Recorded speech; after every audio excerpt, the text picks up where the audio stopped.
പ്രിയമുള്ളവരെ, കാത്തിരിപ്പിനൊടുവിൽ റമളാൻ എത്തിച്ചേർന്നു. റമളാൻ വരുന്നു വരുന്നു വരുന്നു എന്നുള്ള അറിയിപ്പ് പലപ്പോഴും നമ്മുടെ മനസ്സിനെ വല്ലാതെ സന്തോഷത്തിലാക്കിയിട്ടുണ്ട്. കാരണം ഓരോ വിശ്വാസിയുടെ മനസ്സിൽ റമളാൻ വരുമ്പോൾ വളരെയധികം പ്ലാനുകൾ ഉണ്ടാവും. കുറെ ഇബാദത്ത് ചെയ്യണം, കുറെ സൽക്രമങ്ങളിലൂടെ പുണ്യം നേടിയെടുക്കണം, അള്ളാഹുവുമായി ബന്ധം സ്ഥാപിക്കണം. ഇങ്ങനെ പലതരത്തിലുള്ള മോഹങ്ങളുമായിട്ടാണ് വിശ്വാസികളായ ആളുകൾ റമളാനിനെ കാത്തിരിക്കുന്നത്. കാത്തിരിപ്പിനൊടുവിൽ റമളാൻ എത്തി. എങ്ങനെയാണ് നമുക്ക് നോമ്പിനെ സ്വീകരിക്കാൻ കഴിയുന്നത്? എങ്ങനെ നമുക്ക് റമളാനിനെ ഉപയോഗപ്രദമാക്കാൻ കഴിയും? റസൂലുള്ളാഹി സ്വല്ലല്ലാഹു അലൈഹി വസല്ലമ തങ്ങൾ സമൂഹത്തെ പഠിപ്പിച്ച വളരെ പ്രയോജനകരമായ മൂല്യങ്ങൾ നമുക്ക് ഹദീസിൽ കാണാൻ കഴിയും. ഒരുപക്ഷെ വർത്തമാനകാല ലോകത്ത് റസൂലുള്ളാഹി സ്വല്ലല്ലാഹു അലൈഹി വസല്ലമയുടെ ഇത്തരം സംഭവ വികാസങ്ങൾ വലിയ പ്രസക്തി ഏറുമെന്നുള്ളത് കൂടി ഈ ഒരു റമളാനിന്റെ പ്രത്യേകതയാണ്.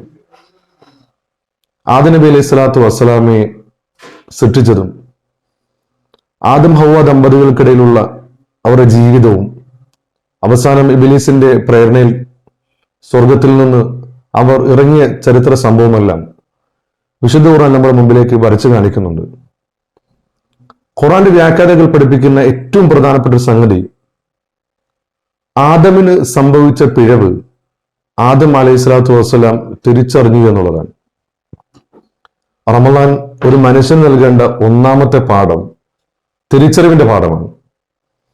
വിശുദ്ധ ഖുർആൻ സൂറത്തുൽ അഅറാഫിൽ അല്ലാഹു തആല പഠിപ്പിക്കുന്ന ഒരു ആയത്ത് നമുക്ക് വളരെ ഗൗരവത്തിൽ കാണേണ്ടതുണ്ട്. റബ്ബനാ ളലംനാ അൻഫുസനാ വഇല്ലം തഗ്ഫിർ ലനാ വതർഹംനാ ലനകൂനന്ന മിനൽ ഖാസിരീൻ. ആദം നബി അലൈഹി സ്വലാത്തു വസ്സലാം കയ്യിൽ നിന്ന് അബദ്ധം സംഭവിച്ചു എന്ന് മനസ്സിലാക്കി അല്ലാഹു തആല അവന്റെ നടപടി സ്വീകരിച്ചപ്പോൾ ഒരിക്കൽ പോലും തന്റെ പിഴവിനെ ന്യായീകരിക്കാതെ അള്ളാഹുവിന്റെ തീരുമാനത്തോട് ചേർന്ന് നിന്ന ആദ്യത്തെ മനുഷ്യൻ, ആദ്യത്തെ പിഴവിന് ആദ്യത്തെ പരിഹാരമായി അള്ളാഹ് പഠിപ്പിച്ചൊരു വചനമാണ് വിശുദ്ധ ഖുർആനിലെ ഒരു ആയത്ത്. പ്രിയമുള്ള സഹോദരങ്ങളെ, ഈ റമളാനിൽ നമുക്കുണ്ടാക്കിയെടുക്കേണ്ട ഏറ്റവും ആദ്യത്തെ പാഠം നമ്മുടെ പിഴവുകളെ നമ്മൾ തിരിച്ചറിയുക എന്നുള്ളതാണ്.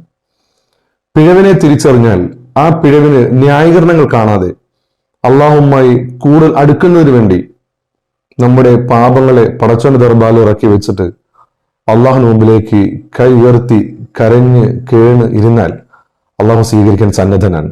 അള്ളാഹു തആല നമ്മുടെയൊക്കെ നോമ്പിനെ കബൂൽ ചെയ്യുമാറാവട്ടെ. അസ്സലാമു അലൈക്കും വറഹ്മത്തുള്ളാഹി.